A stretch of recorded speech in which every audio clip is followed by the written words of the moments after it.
welcome back to my YouTube channel. Today I'm going to be doing a monthly health update for the month of February.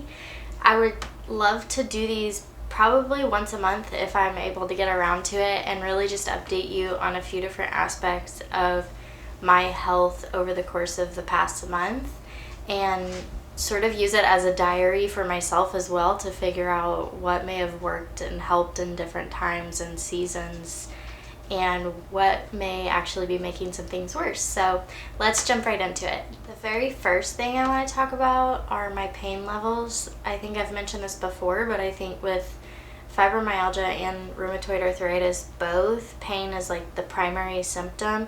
There are a ton of other symptoms as well that I don't want to make it seem like they are minuscule, because they're not. But I think pain is like the primary thing that everyone thinks about. So over the course of February, I would say my pain levels have been a little bit all over the place. Some of that is due to the changes in the weather that have been particularly crazy this past month. Going from like 60 degrees to 20 degrees and snowing the next day. So my pain levels will generally increase when the temperature goes down. And if there's any type of rain or anything like that, it's going to increase my pain levels as well. So I would say on average, the worst days that I had were probably like 8 pain level. Best days that I had were probably like a 3 out of 10. So on average, doing pretty good. Like no unbearable pain, but that's also for someone who's in pain all the time, so it's kind of a hard scale to describe to you. But in general, I think my pain levels have been much more regulated with the medications that I'm on than they have been in other months historically. I have noticed that my pain in my hands and feet, and especially my knees, have been worse recently.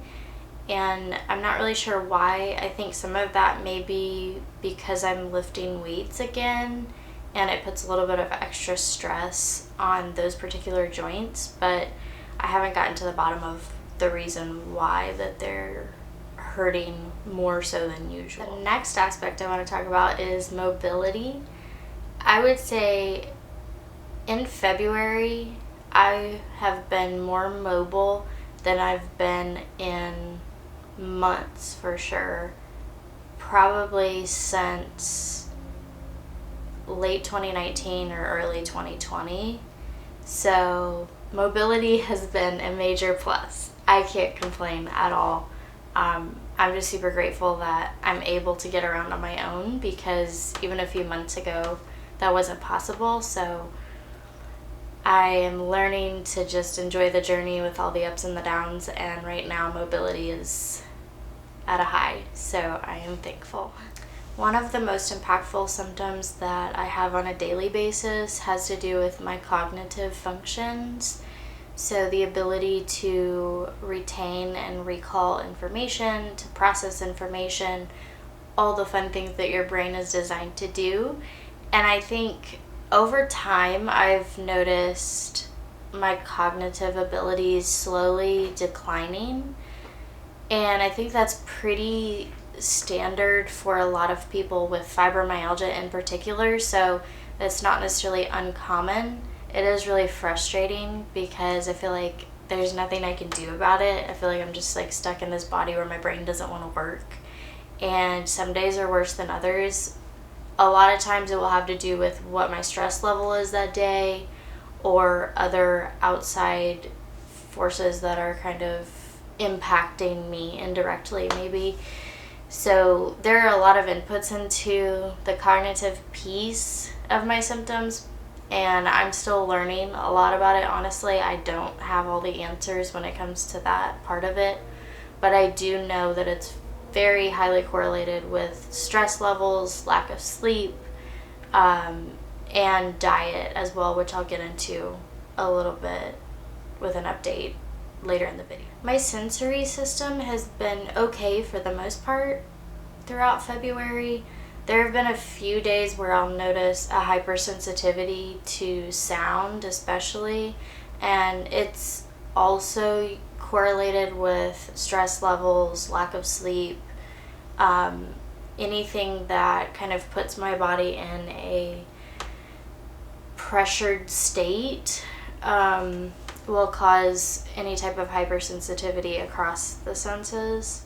Whenever my body flares and I go into a fibromyalgia flare, I will actually have a number of different symptoms, but one of the ones that I have is a lot of skin issues. I actually have what I call fibro hot spots, which I have no idea if that's what they're medically called or not. I doubt it, but that's my name for it. But I actually have a couple. I have one spot here on my hand and then another one here. And I've got them like all down my arms and everything. So essentially it's similar to a type of dermatitis, and it kind of impacts your skin that way. And I've used all kinds of different topical ointments, medications, everything, and nothing helps it. So I'm not really sure what's going to fix it. But it gets worse whenever I am sent into a flare. And it'll be to the point that it's like raw flesh. I know, TMI, whatever, forgive me. But that's the truth of the symptoms that you feel. A lot of times your skin will literally just all over. It'll hurt during a flare, which I've had a few times this month. And it can literally feel like your skin is crawling, or like something's crawling on your skin. And you just like itch all over, and there's no explanation for it. It's something to do with the flare. One of the areas where I've really seen improvement over the past month has been in my ability to exercise. So I actually bought a gym membership to get myself out there and start working out. And at first it was really difficult. Like, I would pretty much only use body weight for all of my exercises because I had to rebuild a lot of strength that I lost when I really wasn't mobile at all. And then over time, I've slowly progressed, and I'm to the point now where I can use weight to some extent. Some days I'll have a really good day and I can use quite a bit of weights. The other times I could have literally gone in the day before and lifted like 60 or 70 pounds, and then the next day I can go in and it's like my body just completely fails me and I can lift like 20.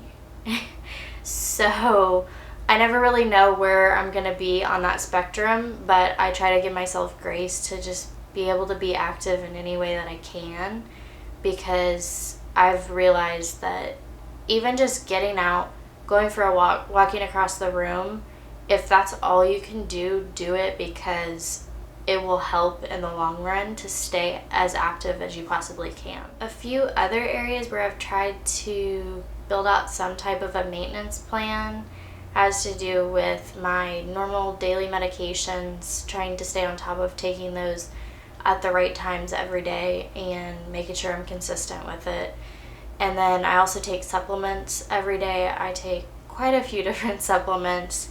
And actually there's some of them that make me nauseous, and so I have to kind of manage that around mealtime and figure out what works best at what time of day, to ultimately at least mitigate some of the nausea that I feel when I take medication. One last thing that I want to mention is staying consistent with drinking water. That is like the most important thing you can do when you have chronic illness. I can tell if I get up and I don't drink water in the mornings, I can tell by like 9 o'clock that I haven't, because I will start feeling symptoms heavily within that amount of time.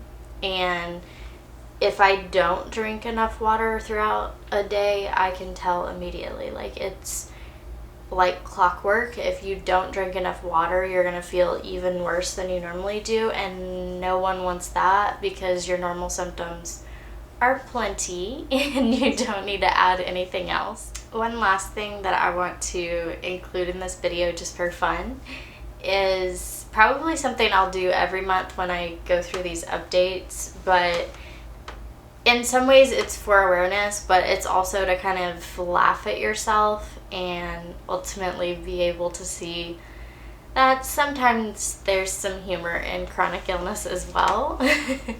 And shout out to all of my chronic illness friends who have learned to laugh at yourself, because we are great at using humor to cover up pain. I want to tell you about one thing that someone told me in February that you should never ever ever say to someone with chronic illness or a disability in general.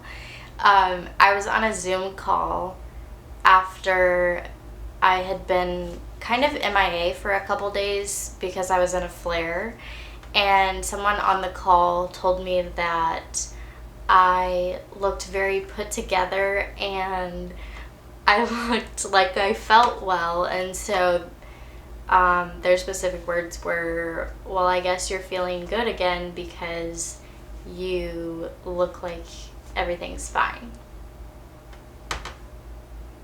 And that is a wrap on what you should never say to someone with chronic illness, because I know so many people who are chronically ill, and let me just say, we know how to put on a brave face, and we know how to face the pain and work through it, and we are some of the strongest people that you'll ever know. And so just because I have a smile on my face and just because I'm laughing at myself doesn't mean that I'm not in excruciating pain and I'm not facing some of the most uncertain and scary and challenging times of my health journey. It's just that I don't want to be sad all the time. I want to bring some light to life, and if I can do that through shining a light from the inside of me, then I will be more than happy to do that and bring a little bit of happiness into the world. I hope you enjoyed my first monthly update of probably many more to come. Feel free to let me know in the comments if there are things that you want me to address in these monthly updates. I want to be as holistic as possible so I can kind of give you a picture into some of the challenges I'm facing and some of the wins that I've had, but I would love to address any other issues that come up as well. So let me know in the comments, and if you liked this video, as always, make sure that you like, share, subscribe, all the fun things, and I will see you again next week for another video.